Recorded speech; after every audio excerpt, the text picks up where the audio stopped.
Mise en service des dispositifs de nettoyage Sanivap. Raccordement de la gaine vapeur. Introduisez le connecteur de la gaine vapeur dans la pièce de connexion du générateur. Ensuite, bien visser à fond la molette bleue du connecteur de la gaine vapeur. Remplissage. Vous avez choisi d'utiliser notre dispositif de filtration SV310. Remplir le ou les réservoirs à l'aide du tuyau de remplissage du SV310.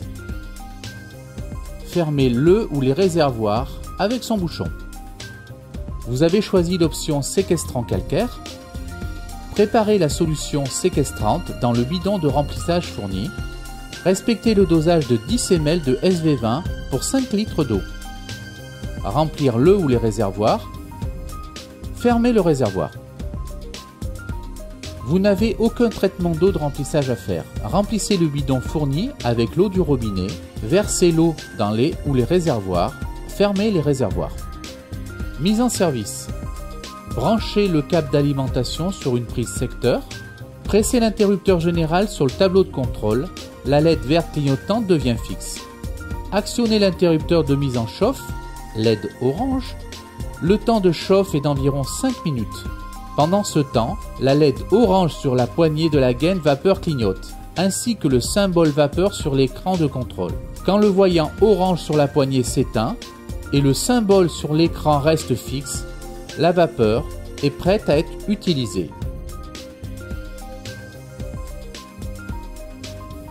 Fixez sur la poignée vapeur l'accessoire à utiliser.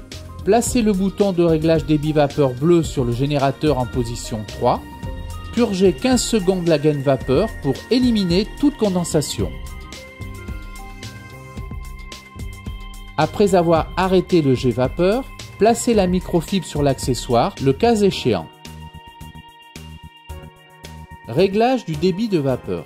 La molette de réglage de débit vapeur comporte 6 positions, de 1 à 6. Chaque position de 1 à 6 correspond à un débit vapeur. Respectez nos recommandations de réglage en fonction de l'accessoire utilisé. Voir le manuel d'instruction et les protocoles d'utilisation fournis. Vous optimiserez ainsi l'efficacité du dispositif. Ajustez le niveau du débit vapeur à la position correcte selon l'accessoire utilisé. Graissage périodique des joints. Se munir de l'accessoire SP200. Déposez un peu de graisse silicone SV10 sur le pourtour de l'orifice d'entrée de l'accessoire.